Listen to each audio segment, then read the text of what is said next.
प्रणाम, नमस्कार।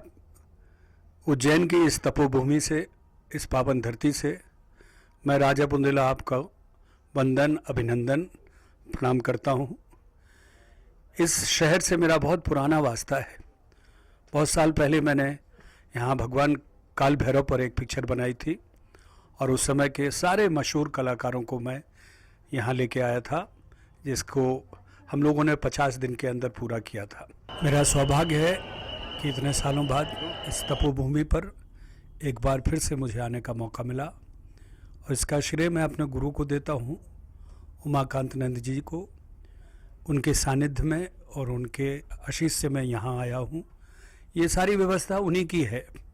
3000 लोगों को रोज़ खाना, ये एसी, इतने इस बियाबां में भी इस तरह से एक कंफर्टेबल रहने का इंतज़ाम, ये गुरुजी के अपना ही एक स्वप्न है और मैं चाहता हूँ, गुरुजी देश विदेश घूमे हैं। इस उजड़ खेड़ा में, नाम उजड़ खेड़ा है, नाम पर मत जाइएगा।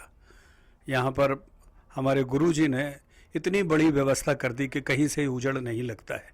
ये वातानुकूल कुटिया है। इसके बगल में अगर आप जाएंगे तो वहाँ पर कूलर वाले कुछ रूम्स हैं। फिर वहाँ पर आम जनता के लिए, विश्राम के लिए एक दूसरे कक्ष बनाए गए हैं।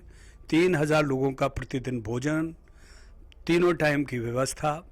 अपने आप में गुरुजी ने बहुत बड़ा काम किया है और मैं चाहता हूँ कि इस आश्रम में आप एक बार ज़रूर पधारें और गुरुजी से मिलें। चूँकि गुरुजी का अपना एक अनुभव है।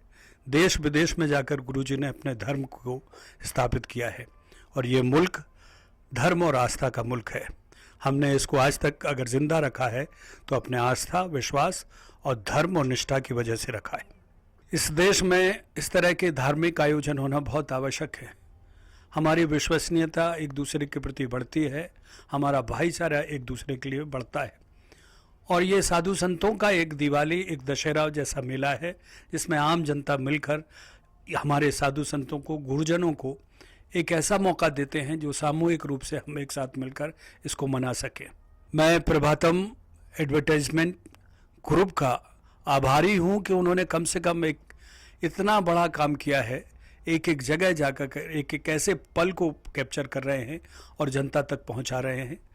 हमें खुशी इस बात की है कि दूसरे मीडिया भी इससे अनुकरण करें और इस तरह की बात जो इस मेले में जहाँ जहाँ जिस रूप में हो रही है वो देश विदेश के लोगों तक पहुँचे, ताकि हमारी सच्चाई और अच्छाई दूसरे देश भी जाने।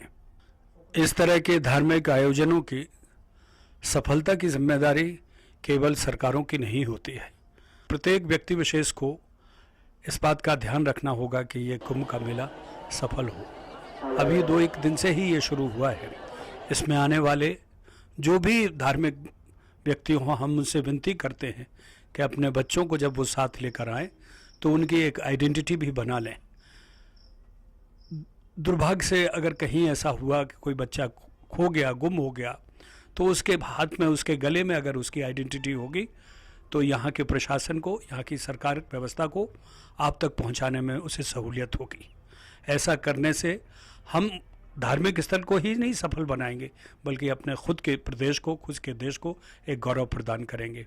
एक बार फिर से आपने मुझे सुना, इसके लिए बहुत बहुत धन्यवाद और एक बार फिर से इस तपोभूमि को मेरा प्रणाम।